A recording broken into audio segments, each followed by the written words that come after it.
Well, quite frankly, I don't think we played that poorly in Syracuse. It was a well-played hockey game. It's actually a little bit old school hockey, and there wasn't a lot of scoring chance on either side. And I thought the game could have went either way. So, pretty happy with our play in general. I thought we played better actually in Syracuse the other night than we did tonight. I thought we had a little bit, too many turnovers, and I liked our start tonight. Really liked our start. I thought the first power play had some chances, but for some reason, once they scored their goal, and then they had their first power play, we lost the momentum there, and I thought we weren't great the rest of the period.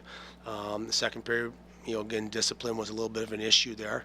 But we got that second goal, and I could feel us coming on. And we just talked in the third period, second intermission, about having a strong third. And, I thought we were on in the third there. And obviously, getting that 5 minute power play was certainly a key. And, our power play is up to, well, started the night 8th in the league and overall. So I'm sure with 3 or 4 tonight, I don't know, whatever it came out to be, there's definitely 3. It'll even climb even further. Can you talk about how the offense has now been spread across all 4 lines, especially tonight where you really saw it get spread across 4 lines?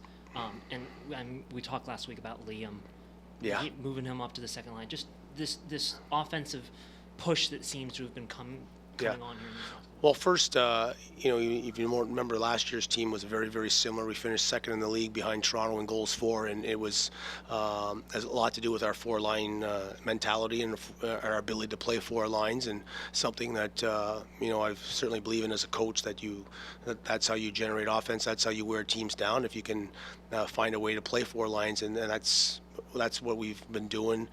Maybe not so much the early part of the year, but it's been coming on, and it's because of guys like Liam O'Brien, who, his skill set has really improved over, from our time together. And this is, 2.5 seasons together now. So he's turning into a pretty good two-way player because, in the past you'd think of him as maybe a tough guy, 4th-line left winger, try and get him some penalty killing time, turn the momentum.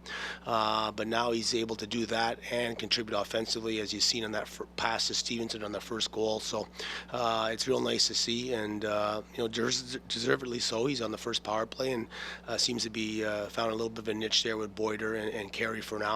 So it's all good stuff. And what we've done with the 4 lines, just to elaborate a little bit more on what you're talking about, is we've tried to put a little bit of grit or a little bit of blue collar mentality on each line, and that way you've got some guys that can hunt some pucks down and work hard in the corners, where sometimes when you put skill guys together, they're not getting pucks back enough. So we've done that here probably for about 4 straight weeks, and it's certainly paid off as well.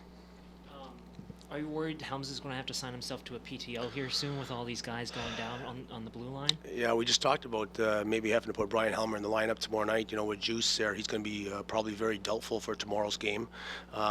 So he's gone to the dentist right now, but he's in a lot of pain. So we'll see what the dentist says. But certainly we're going to have to put a call into South Carolina tonight, and I prefer to call up a left shot D, so we got that lefty-righty balance for tomorrow. But we'll hopefully know more here in the next hour or so.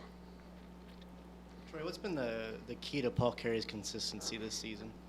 Well, he's one of those players that, first of all, he's a very good practice player. And he's very detailed in how he prepares in terms of on and off the ice. So that's where you get consistency. If you come to practice and work on your game, and then execute, not only your system play but your individual work, it usually pays off in the games. And we've seen that last year. And I've said this a number of times. I wasn't real familiar with him before he signed with us last year because we just didn't play him enough. And obviously his shoulder injury ended his season last year, but he's had a great run here, and I've seen him play better than tonight. Tonight maybe wasn't his best game, but he's seems to be in the right places both offensively and defensively. So you like that as a coach because you can trust him in all areas, and that's at the end of the day, it's all about trust with the coach and the player, and I certainly have it in Paul Carey. You mentioned going into the third period with that mentality that you guys had. What really set it off and got you guys going there before that power play? Well, we went into the third just trying to win basically 5-minute increments, and I thought the first 5 minutes we were really good, and then obviously we got some power plays, and then we got the third goal, fourth goal, and that's we just carried the momentum right through. So I thought the first 5 minutes was the key there, where we could get in on the forecheck, and we talked about a couple adjustments in the intermission where they were kind of blowing guys through the neutral zone, and I thought we were a little bit slow in the neutral zone in the first 40 minutes of the game, and consequently they were able to transition on us a little bit too much. But if they don't have the puck, then they can't transition. So I thought we did a much better job in that first five of the third, managing that and having some real good chances, and all four lines going. Because quite frankly, I contemplated switching the lines up going into the third, because not that we weren't playing poorly, but I just was maybe looking for a spark, and I was going to switch things up. But talked to the assistant coaches, and we thought we'd start the third the way we start the game and see how it went. And fortunately, all four lines had good shifts early in that first 5 minutes, and it continued the rest of the way. We've seen now in the last 3 games 2 misconduct, unsportsmanlike conducts at the end of a game. Is there something that the league should be looking at to maybe sort of prevent that kind of thing from happening? Because I know it got a little ugly up in Lehigh Valley as well. Was there a misconduct at the end of this game? With who was that? Vermeer. Who? Vermeer. Oh, Bernier for them. I'm not really sure. I can't really comment on what other teams are doing. I just got to focus on our team. I think discipline is certainly something we can improve on from our perspective. I can't speak for Bridgeport or Lehigh's. Certainly emotions run high. I know how Thompson coaches next door. He was a hardworking player and coaches that way. So certainly their emotions are up as well. And they just lost 6-2. From our perspective, discipline is certainly something that we're going to continue to pound at our team in terms of, we're a very, very good 5-on-5 club. And when you're killing too much, that takes the momentum away. So that's certainly something, we're going to focus here on as we get into 2017. This has been kind of a weird schedule this week, coming off a long break, now playing Monday, Wednesday, Friday, Saturday. You're finishing off the week with a pretty big in-division matchup tomorrow. What's the message going to the team?